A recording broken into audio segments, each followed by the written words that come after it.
राधा वल्लभ श्री हरिवंश। पूज्य सद्गुरुदेव भगवान के चरणों में कोटि कोटि प्रणाम। आप सभी के लिए एक बहुत इम्पोर्टेंट अपडेट है पूज्य महाराज जी के दर्शन को लेकर, एकांतिक वार्तालाप, दीक्षा को लेकर और आपके बहुत सारे प्रश्नों के उत्तर को भी लेकर। जैसे कि आप सबको पता है कि आप सबने बहुत सारी न्यूज़ देखी होंगी और बहुत सारे क्वेश्चंस हमारे पास आ रहे हैं आप सबके कि जो है क्या पूज्य महाराज श्री ने दीक्षा हमेशा के लिए बंद कर दी है देना, क्या वो शिष्य नहीं बनाएंगे, क्या एकांतिक वार्तालाप, एकांतिक दर्शन अब कभी नहीं होंगे, क्या पूज्य महाराज जी ने पद यात्रा बंद कर दी है, क्या अब कभी भी पद यात्रा नहीं होगी, और क्या राधा के लिए कुंज छोड़ दिया है पूज्य महाराज ने। ऐसे करके भी आप लोगों के बहुत प्रश्न आ रहे हैं। और कुछ सखियां जिनके दीक्षा होनी थी, फाइनल दीक्षा होनी थी, उपस्थितियां हो चुकी थी, उन्होंने भी बहुत सारे क्वेश्चन पूछे हैं कि उनको अभी बुलाया गया था जून में और किसी को मई में ही बुलाया गया था दीक्षा के लिए, और तो उनकी क्या दीक्षा नहीं हो पाएगी, क्या वो पापी हैं, क्या महाराज जी ने उनको छोड़ दिया है, क्या महाराज जी उनको अपनाएंगे नहीं। तो ऐसे करके आप सबने अपने बहुत सारे भावों के साथ जो है क्वेश्चंस किए हैं। हमारे पास जो कल आश्रम से जानकारी आई है वो आप यहाँ स्क्रीन पे देख रहे होंगे साइड में, तो उस जानकारी को हम सबसे पहले आपके साथ साझा करना चाहेंगे। और आपको एग्जैक्ट जैसे जानकारी दी गई है वैसे हम आपको पढ़ के ही सुना देते हैं, जिससे आपको एग्जैक्ट जो जानकारी है वो प्राप्त हो सके। तो सबसे पहले आपको बता दें कि कल पूज्य महाराज श्री ने सौबरी कुंड से 1.5-2 किलोमीटर की दूरी पर जो एकांतवास जहाँ पर पूज्य महाराज श्री कर रहे हैं, वहाँ पर अपने कुछ साधकों को, कुछ शिष्यों को बुलाया था जो उनके निज परिकर हैं।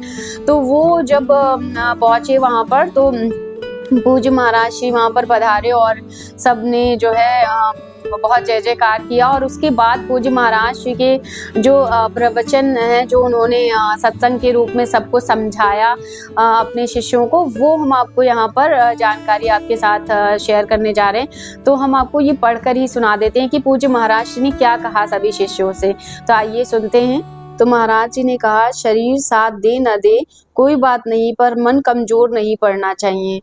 हम बस इसी बात पर जोर दे रहे हैं। इसलिए अब हमें एकांत चाहिए जिसमें हम श्री जी में मन लगा सकें। हमारा यह भीड़ वाला स्वभाव नहीं रहा, हमारा एकांत जंगली स्वभाव रहा और अब हम उसी तरफ लौटना चाहते हैं, क्योंकि रोज डायलिसिस हो रहा है, कुछ कह नहीं सकते, हमें अपना अंतिम संभालना है। इस शरीर में कोई दम नहीं है, श्री जी की कृपा से चल रहा है। पर एक बात ध्यान रखिए, जैसे एक बच्चा अपनी माँ के बिना और माँ अपने बच्चे के बिना रह नहीं सकती, ठीक उसी तरह हम आपके बिना और आप हमारे बिना नहीं रह सकते। हमारे मन में क्या चलता है अब हम क्या बताएं, सार बात सिर्फ यही है, खूब भजन करो। आगे हम किसी को शिष्य नहीं बनाएंगे, क्योंकि जितने बन गए उतनों का उद्धार हो जाए तो बड़ी बात है। शिष्य बनाने पर गुरु का तब खर्च होता है, शिष्य की हर बात गुरु तक आती है। आज हम कह रहे थे पूरा जीवन जिस चीज से बचते आए वो अब अंत में आकर सामने खड़ी हो गई है। यही भगवान की लीला है। हमारा कभी यह स्वभाव नहीं रहा, इसलिए अब हम अपनी पुरानी गंगा किनारे वाली दिनचर्या में लौटना चाहते हैं। आप लोग सहयोग दीजिए। यह एकांत आप सबके लिए, जो शिष्य हैं, शरणागत हैं, जो श्रद्धा रखते हैं, सभी भारतवासियों के लिए है। अगर आप हमें प्रसन्न रखना चाहते हैं तो हमारा सहयोग कीजिए। ध्यान रखिए, हम कहीं नहीं जा रहे हैं, हम आपके मन में हमेशा हैं। केली कुंज से जुड़े रहिए और अपने भरण पोषण की चिंता मत कीजिए, क्योंकि हमारा भरण पोषण हमसे नहीं श्री जी से हो रहा है, श्री जी से हो रहा है। इसलिए जो साधन व दिनचर्या आपको दी गई है उसका निष्ठा पूर्वक पालन कीजिए। हमारा जब मन होगा तब आपको अपने पास बुला लेंगे, जैसे आज बुलाया है। कभी हम स्वयं आपके पास आ जाएंगे। अब कोई प्रश्न नहीं, कोई बात नहीं। लगभग 15-20 हजार प्रश्नों का उत्तर दिया है। ऐसा कोई प्रश्न नहीं जिसका उत्तर ना दिया हो। सार बात इतनी है, श्री जी से अपनापन सुदृढ़ करते हुए खूब भजन करो, खूब सेवा करो। श्री जी साधना से नहीं अपनेपन से मिलती हैं। अब हम जाएं? सभी ने एक स्वर में कहा, जी गुरुदेव। तो ये रहे पूज्य महाराज श्री के कल के वचन, जो पूज्य महाराज श्री ने अपने निज परिकरों को बोला और सभी के लिए संदेश दिया कि हम सबको खूब भजन करना है निष्ठापूर्वक। और तो जैसे कि पूज्य महाराज श्री ने अपने प्रवचन में कहा कि जो है आप सब खूब भजन करिए और निष्ठा से अपनी दिनचर्या करिए, जैसे पूज्य महाराज ने सबको दी है, चाहे वो शरणागत हों, चाहे वो निज परिकर हों, चाहे वो जो भी महाराज जी को सुन रहे हैं, श्रद्धा रखते हैं, सबके लिए पूज्य महाराज जी ने संदेश दिया। तो और हमें सहयोग कीजिए, एकांत में सहयोग कीजिए, मतलब महाराज जी ने कहा। तो यहाँ पर बहुत सारे लोगों ने हमसे प्रश्न पूछे हैं कि जैसे कि पूज्य महाराज श्री को एकांत नहीं लेना चाहिए, पब्लिक के बीच में रहना चाहिए, हम सबको छोड़ के नहीं जाना चाहिए, हमें दर्शन देना चाहिए।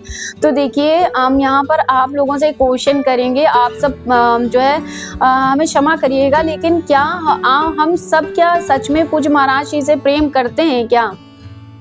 ये एक क्वेश्चन हमारा है आप सबसे, क्या हम सब सच में पूज्य महाराज श्री से प्रेम करते हैं क्या? क्योंकि अगर आपने एक पल भी, एक दिन भी, कभी भी पूज्य महाराज श्री की वाणी सुनी है तो आपने हमेशा यही सुना होगा कि जो है हमारे जो इष्ट है, हमारी जो उपासना है, निकुंज की जो उपासना है हमारी प्रिया प्रीतम की, उसमें तत्सुख भाव होता है, यानी कि हमारे प्रिया प्रीतम को कैसे सुख प्राप्त हो, और हमारे इष्ट को, हमारे गुरुदेव को कैसे सुख प्राप्त हो, हम कैसे उन्हें सुख मतलब दे सकते हो, बस हमारा यही काम होता है। हम कैसे सेवा करें जिससे हमारे प्रिया प्रीतम रीझ जाए, जैसे हमारे सदगुरुदेव भगवान रीझ जाए। और हमारे गुरुदेव कौन है? प्रिया प्रीतम ही तो है साक्षात। तभी तो हम सब कहते हैं ना कि हमारी चलती फिरती श्री जी हैं वो, और अगर हमारी वो चलती फिरती श्री जी हैं, हमारे गुरुदेव, हमारे प्रिया प्रीतम है, तो क्या हम उनकी प्रसन्नता में अगर वो चाह रहे हैं एकांतवास, तो क्या हमें उसमें सहयोग नहीं देना चाहिए? क्या हमें उसमें खुश नहीं होना चाहिए? क्या हमें अपने स्वार्थ के लिए केवल सोचना चाहिए कि मतलब हमें दर्शन मिलने चाहिए, हमें ऐसा चाहिए, क्योंकि हमें दीक्षा चाहिए, हमें ये चाहिए, हमें वो चाहिए, तो मतलब पूज्य महाराज जी हमारे अकॉर्डिंग सब कुछ करें?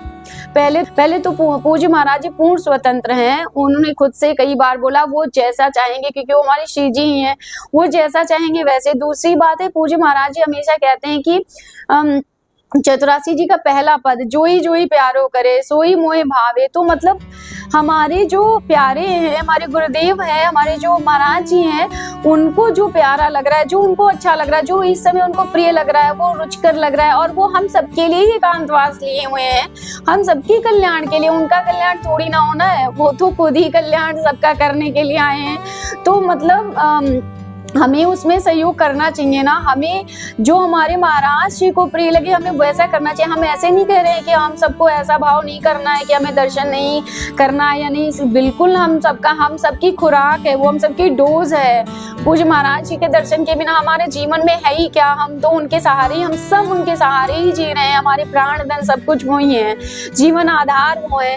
तो हमें बिल्कुल वो कामना करनी, क्योंकि भागवती कामना है, हम अपने इष्ट से, अपने गुरुदेव से कामना कर सकते हैं, उनके दर्शन की, उनको पाने की क्यों नहीं कर सकते? बिल्कुल। लेकिन हमें उस चीज में भी तो खुश रहना है ना जो हमारे गुरुदेव को प्रिय लग रहा है। तो इसलिए जो है आप सब जो है ऐसे तो ना ही मतलब बोलिए कि हमारे हिसाब से उनको ऐसे करना चाहिए, ऐसे करना चाहिए, नहीं करना चाहिए, करना चाहिए। हम बिल्कुल ऐसे नहीं बोल सकते, क्योंकि वो हमारे गुरुदेव है, उनकी जैसी जोई जोई प्यारो करे, उन्हें जैसा अच्छा लग रहा है हमें उनका सहयोग करना है, जैसे पूज्य महाराज ने सबसे बोला है करने को।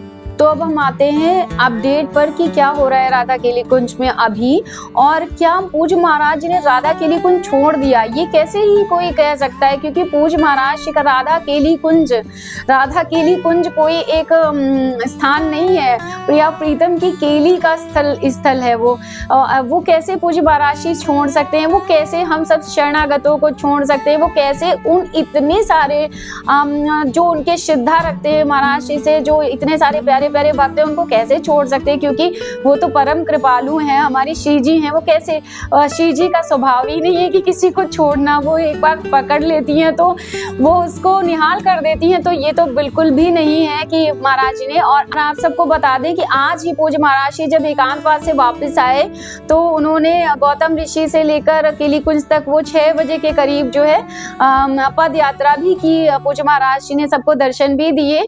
तो ऐसा नहीं नहीं है कि पूज्य महाराज जी जो है केली कुंज छोड़ दिए हैं और वहाँ नहीं आएंगे। उन्होंने खुद कहा है, अभी आपने सुना, हमने पढ़ के सुनाया कि जब हमारा मन होगा तो हम खुद आ जाएंगे और जब हमारा मन होगा तो हम आप लोगों को बुला लेंगे, यानी कि अपने शिष्यों से कहा है पूज्य महाराज जी ने। तो वो उनकी सब कुछ इच्छा पे डिपेंड करता है, लेकिन वो कहीं भी छोड़ के नहीं गए और पूज्य महाराज जी आए, उन्होंने आज ही सत्संग भी किया। पूज्य महाराज जी इस समय सत्संग भी कर रहे हैं नित्य, लेकिन वो सिर्फ जो है जो निज परिकर है, क्योंकि इतना संभव नहीं है कि इतने सारे लोगों को, क्योंकि पूज्य महाराज जी से शरणागत ही हजारों लाखों लोग हैं, तो मतलब उन सबको तो पॉसिबल नहीं है इतना। तो इसलिए पूज्य महाराज जी के स्वास्थ्य की अनुकूलता को देखते हुए सिर्फ जो निज परिकर है उसमें भी कुछ ही लोग जाते हैं, ऐसा नहीं है कि सभी लोग जाते हैं सत्संग में, तो कुछ लोग ही बैठते हैं वहाँ पर। और वैसे भी हम सब तो उसका लाभ पा रहे हैं ना, क्योंकि हम तो चैनल पर देख रहे हैं ना, सत्संग सुनने को मिल रहा है हमें तो सुनने से है ना, कि हमें सुनने को मिल जाए बस महाराज जी का सत्संग, जो कि बहुत दुर्लभ है, बहुत दुर्लभ। तो पूज्य महाराज जी सत्संग कर रहे हैं और कभी उनकी इच्छा होती है तो वो कीर्तन में भी आ जाते हैं, और जो है वो सब कुछ उनकी इच्छा पे डिपेंड करता है। तो अब रही बात दीक्षा की कि क्या दीक्षा हमेशा के लिए बंद हो गई, क्या वो कभी शिष्य नहीं बनाएंगे? जैसे अभी हमने आपको पढ़ के भी सुना है, उसमें भी महाराज जी ने बोला है कि अब हम शिष्य नहीं बनाएंगे।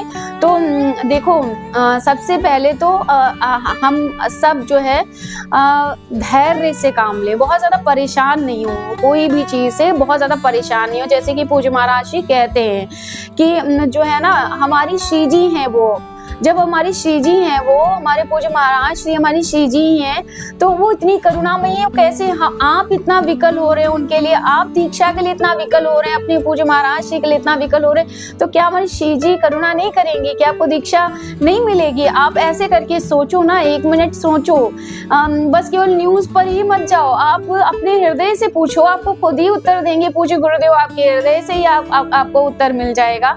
क्योंकि देखो, अगर दीक्षा नहीं मिलनी होती तो उपस्थितियां भी नहीं हो रही होती। अभी भी दीक्षा की उपस्थितियां हो रही हैं, फर्स्ट उपस्थिति है या बीच की किसी की उपस्थिति है तो अभी भी हो रही है। केली कुंज में आप पता कर सकते हो, अभी उपस्थितियां हो रही हैं और राधा केली कुंज में पूरा दिनचर्या चल रहा है, जो श्याम सेवा होती वो चल रही है, श्री जी के दर्शन हो रहे हैं, कीर्तन भी हो रहा है, सत्संग भी हो रहा है, सब कुछ चल रहा है, ऐसा कुछ नहीं बंद हुआ है।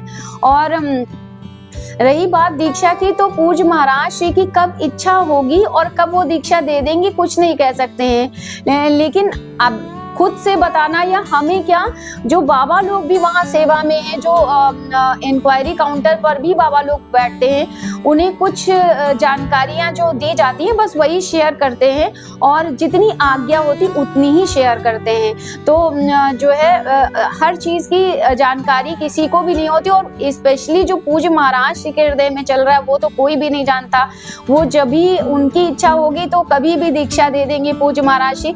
तो बिल्कुल निराश नहीं हो, क्योंकि वहां पर उपस्थितियां चल रही हैं, तो आपको सबको निराश नहीं होना है। जो भी सखियां हैं या जो भी हैं जन जिनकी उपस्थितियां हो चुकी हैं या प्रथम उपस्थिति के लिए गए, वो धैर्य से काम ले और प्रार्थना करें गुरुदेव से, श्री जी से। और श्री जी क्या पता कब, जैसे गुरुदेव हैं कभी भी निहाल कर देते हैं, पूज्य महाराज जी कभी भी निहाल कर देते हैं, कभी भी वो अचानक से दर्शन दे देते हैं, कभी भी पदयात्रा शुरू हो जाती है, तो कुछ भी हो सकता है। बिल्कुल भी नहीं परेशान हो कि कुछ भी हमेशा के लिए बंद हो गया, ऐसे मत परेशान हो। तो ये रहा दीक्षा से रिलेटेड। अब रही एकांतिक वार्तालाप और दर्शन। तो एकांतिक वार्तालाप और दर्शन में पूज्य महाराज ने जैसे इसमें बोला है कि मतलब 10-20 हजार प्रश्नों के उत्तर हम दे चुके हैं, हमें नहीं लगता कि और प्रश्नों के उत्तर देने की जरूरत है। तो हाँ, ये बिल्कुल सही है, 10-20 हजार नहीं बल्कि बहुत ज्यादा प्रश्नों के उत्तर आप सबने देखा होगा, चैनल पे अवेलेबल है कि वो महाराज जी बहुत सारे प्रश्नों के उत्तर दे चुके हैं। और उनके स्वास्थ्य की अनुकूलता भी तो देखिए आप कि उनका डेली जो है डायलिसिस हो रहा है। तो ऐसे भी महाराज जी के लिए रोज आना, इतने सारे लोगों के बीच में इतनी देर के लिए बैठना, ये सारी चीजें इतनी और प्लस जो है पूज्य महाराज जी को बिल्कुल भी, क्योंकि वो ऐसे रहे नहीं है, उन्होंने बोला कि हमारा स्वभाव नहीं रहा है ऐसा, एकांत में वो हमेशा रहे, इतने सारे लोगों के साथ भीड़ में नहीं रहे। उन्हें अभी लगता है कि उन्हें प्रिया प्रीतम के साथ ज्यादा समय बिताना है, ये उनकी इच्छा है, पूज्य महाराज जी की इच्छा है। हम सबको इसमें जो है प्रसन्न होना चाहिए, क्योंकि हमें प्रश्नों के उत्तर तो मिल जाएंगे। एकांतिक वार्तालाप में हर प्रश्न का उत्तर मिल जाएगा। आप हृदय से पूछिए अपने, क्या आपको प्रश्न का उत्तर नहीं मिला? बिल्कुल मिल जाएगा। और हो सकता है कि कभी एकांतिक वार्तालाप फिर भी शुरू हो जाए, ऐसा नहीं कह सकते कि पूर्णतया बंद हो गया है, कुछ नहीं कह सकते। पूज्य महाराज जी की इच्छा को कुछ नहीं कह सकते। बहुत बारी ऐसी चीजें हुई हैं, बंद हुआ है। पूज्य महाराज जी की कृपा से जब से हमें उन्होंने अपने बारे में जनाया, तब से भी कई बार ऐसा हुआ है कि एकांतिक वार्तालाप बंद हुआ है। अब इस बार जैसे पूज्य महाराज ने ऐसे वचन बोले तो कह नहीं सकते, लेकिन उनकी इच्छा है, सब कुछ पूज्य महाराज जी की इच्छा है। तो हमें बस केवल धैर्य रखना है और प्रतीक्षा करनी है, और प्रार्थना भी हम श्री जी से कर सकते हैं इसके लिए। लेकिन बिल्कुल भी पूज्य महाराज जी जैसा चाहते हैं उसमें प्रसन्न रहना है हमें, मतलब उनकी इच्छा जैसी है वो प्रसन्न रहें, क्योंकि हम सबका उद्देश्य क्या है कि हमारे पूज्य महाराज जी हमेशा स्वस्थ रहें और प्रसन्न रहें। वो तो क्या हमारा ये नहीं दायित्व बनता कि हम मतलब अपने पूज्य महाराज जी को हमेशा जो है खुश, मतलब वो तो खुश है ही, हम सबको खुश करने के लिए वो है, हम सबको हर क्षण हर पल आनंद प्रदान कर रहे हैं। लेकिन हम अपने पूज्य महाराज जी के लिए, एक दास भी तो अपने स्वामी के लिए ऐसे सोचता है ना कि हमारे स्वामी कैसे प्रसन्न हो। तो हमें हर हाल में मतलब उनका जो उनकी इच्छा है उसका सम्मान करके और उसमें उनको और सहयोग करना चाहिए। जैसे पूज्य महाराज जी ने सबका सहयोग मांगा भी है, तो ऐसे करके हम सबको जो है सहयोग करना चाहिए। ये रही एकांतिक वार्तालाप और दर्शन से रिलेटेड जानकारी जो भी थी। और तो ये हो गई सारी अपडेट, जितनी भी हमें जानकारी थी हमने आपके साथ शेयर किया। और इसके साथ साथ राधा केली कुंज में अभी जो चल रहा है वो हम आपको बता देते हैं। अभी अगर आप जाते हैं तो उपस्थिति दर्ज करा सकते हैं दीक्षा की, और इसके साथ साथ श्री जी के दर्शन कर सकते हैं सुबह और शाम में। और शाम में कीर्तन में भी जा सकते हैं आप, और कीर्तन के लिए भी टोकन मिल जाएंगे आपको अगर आप जाना चाहें तो। और सत्संग भी जो है आप सत्संग में भी जा सकते हैं, जो बाबा श्री कृष्ण मोहिनी जी करते हैं उसमें आप जा सकते हैं। पूज्य महाराज जी के सत्संग में सिर्फ निज परिकर ही अलाउड है, तो जो है सत्संग में भी आप जा सकते हैं। तो ये सारी जो दिनचर्या में आप शामिल हो सकते हैं, ये सब कुछ आप कर सकते हैं। और जैसे पूज्य महाराज जी ने कहा कि हम सबको खूब नाम जप करना है और निष्ठा से जो है जैसी दिनचर्या उन्होंने दी है उसका पालन करना है, तो महाराज जी इसी में प्रसन्न रहेंगे अगर उनकी दिनचर्या पर हम चल रहे हैं। तो हमारी तो आप सबसे यही प्रार्थना है कि आप सब जो है धैर्य बनाए रखिए, और हमें जो भी अपडेट, जो भी जानकारी मिलती रहेगी दीक्षा से रिलेटेड या एकांतिक वार्तालाप से रिलेटेड या दर्शन से रिलेटेड, तो हम आप सबके साथ वो टाइम टू टाइम शेयर करने का प्रयास करेंगे श्री जी की कृपा से। तो आप सब जो है पूज्य महाराज जी पर पूर्ण भरोसा रखें, ये हमारी आप सबसे प्रार्थना है। पूर्ण भरोसा रखें। अगर आपने गुरुदेव अपने हृदय में मान लिया है तो आपके गुरुदेव वो हैं, और ये उन्होंने ही भाव प्रकट किया, या आपने नहीं, आपकी या हमारी किसी की भी सामर्थ्य नहीं जो हम उन्हें गुरु रूप में देख सके। पूज्य महाराज जी ने अपने श्री मुख से स्वयं ही बोला है कि वही जो है भाव देते हैं, तभी हम उनको गुरु रूप में जो है वर्ण करने का सोच पाते हैं। तो पूज्य महाराज जी ने अगर ऐसा भाव दिया है तो बिल्कुल निराश नहीं। और उन सखी, और हाँ सखी, जो आपका जो ये प्रश्न है कि आपके पति के साथ आपको दीक्षा के लिए बुलाया गया था और अभी पूज्य महाराज जी हम क्या बहुत पापी हैं, क्या आप हमें मतलब नहीं अपनाएंगे, ऐसा करके आप बहुत दुखी हैं, तो ऐसे बिल्कुल दुखी मत होइए। क्योंकि अगर आप पापी हैं तो आपको कैसे पूज्य महाराज जी मिलते, कैसे उनका परिचय मिलता, कैसे आप वृंदावन आती, कैसे आपकी उपस्थितियां होती और कैसे आपकी फाइनल दीक्षा तक आप पहुंचती, बिल्कुल संभव नहीं है। ये सब कुछ पूज्य महाराज जी की कृपा से हुआ, और जिन पर उनकी कृपा है वो पापी कैसे, पापी तो हम सब हैं, लेकिन जब से पूज्य महाराज जी जैसे गुरुदेव आते हैं ना हम सबको तारने के लिए, जब हमारे पूज्य गुरुदेव हमें मिल गए हैं तो, और आपने अपने हृदय से उनको गुरुदेव मान लिया, वो तो एक दीक्षा मात्र रह जाता है। हृदय से मानना, मन से हृदय से मानना, मतलब पूज्य महाराज जी कहते हैं कि उनकी वाणी पे चलना, उनकी आज्ञा का पालन करना। तो बस आप शिष्य हैं, बहुत प्रिय शिष्य हैं, बिल्कुल मत सोचिए ऐसे। और रही बात प्रकट में ऐसे दीक्षा की तो वो भी बिल्कुल मिलेगी। आप पूर्ण भरोसा रखें श्री जी पर, गुरुदेव पर, और उन्हीं से प्रार्थना करें। क्यों नहीं मिलेगी, बिल्कुल ऐसे दुखी नहीं होना है आपको। और अपने अपने महाराज जी पर, अपने गुरुदेव पर पूर्ण आश्रय, पूर्ण भरोसा, पूर्ण शरणागति तभी होती है जब हम पूर्ण भरोसा करते हैं। तो आप पूर्ण भरोसा करके जो है बस श्री जी के चरणों में प्रार्थना करिए, आपकी जो है जल्दी इच्छा पूरी हो जाए, ऐसी मेरी श्री जी के चरणों में प्रार्थना है। और आप सब कोई भी परेशान ना हो, दुखी ना हो, बस जो है पूज्य महाराज श्री की आज्ञा का पालन करते रहें। और बाकी आप लोगों के और कोई प्रश्न हो तो आप कमेंट्स में डाल सकते हैं, और जो भी जानकारी होगी हम अपडेट करने की कोशिश करेंगे। जय जय श्री हरि वंश।